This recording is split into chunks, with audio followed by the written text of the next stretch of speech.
ശ്രീധരൻ സാറിന്റെ കാലം കരുതിവെച്ച ഓർമ്മകൾ എനിക്ക് തന്നിട്ടുണ്ടായിരുന്നു. ഞാൻ അപ്പോൾ വീട്ടിൽ ഇരുന്ന് വായിച്ചു തുടങ്ങിയതേ ഉള്ളൂ. എനിക്ക് കഴിഞ്ഞ ആഴ്ച കിട്ടിയതേ ഉള്ളൂ.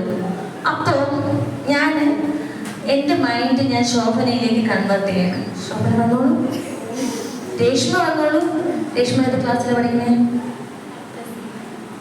10C. നമുക്കൊക്കെ എത്തുമ്പോൾ തരുമോ? 10C ഫ്രണ്ടിലോട്ട് വന്നോ.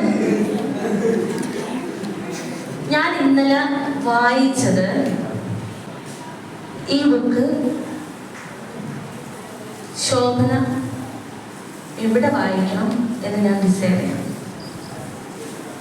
ദീർഘമായ ശ്വാസം ഉള്ളിലേക്ക് എടുക്കുക. കണ്ണുകളടയ്ക്ക്. ദീർഘമായ ശ്വാസം ഉള്ളിലേക്ക് എടുത്ത് സാവകാശം ഒതുക്കിട്ട് വീടില്ലല്ലോ.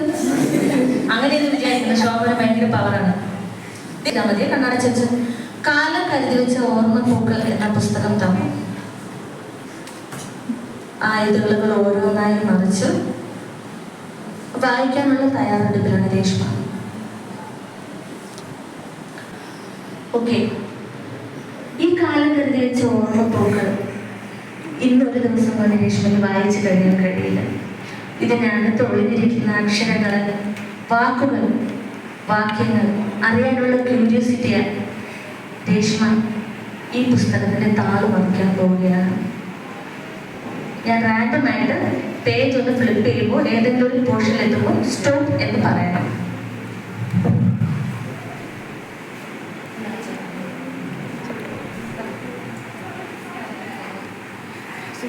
രേഷ്മ പറഞ്ഞ ഭാഗം ഞാൻ അടയാളപ്പെടുത്തിയിട്ടുണ്ട്. റാൻഡമായിട്ട് ഒരു സ്ഥലത്ത് വെച്ചിട്ട് സ്റ്റോപ്പ് പറഞ്ഞു. ഞാൻ എൻ്റെ കുറച്ച് ഭാഗം കാണിക്കാം. ആ അക്ഷരം ഓർക്കെ വായിക്കണ്ട, വായിച്ചു മൈൻഡ് വെച്ചിട്ട്. രേഷ്മ സാവകാശം മുന്നോട്ട് നടന്ന് ഞാൻ അവിടെ ഒരു ബുക്ക്, ആ വായിച്ച വേർഡ് ഓർമ്മയുണ്ടല്ലോ. സാവകാശം മുന്നോട്ട് നടന്ന് അവിടെ ആ സ്റ്റോളിലൊരു പുസ്തകമുണ്ട്. ഞാൻ ഇന്നലെ വായിച്ച് തീർന്നെടുത്ത് ഒരു അടയാളം ചെയ്ത് വെച്ചിട്ടുണ്ട്. അതെടുത്ത് വെച്ച് വായിക്കും.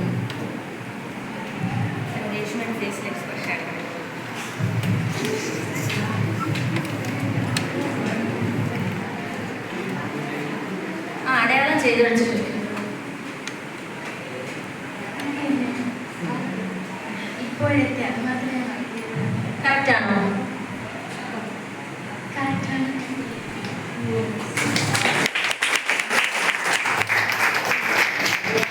ഞാൻ ഇന്നലെ വായിച്ച് നിർത്തിയെടുക്കുന്ന രേഷ്മയ്ക്ക് വായിക്കാൻ കഴിഞ്ഞു. സോ മൈൻഡിന്റെ കപ്പാസിറ്റി, പവർ ഓഫ് മൈൻഡ്.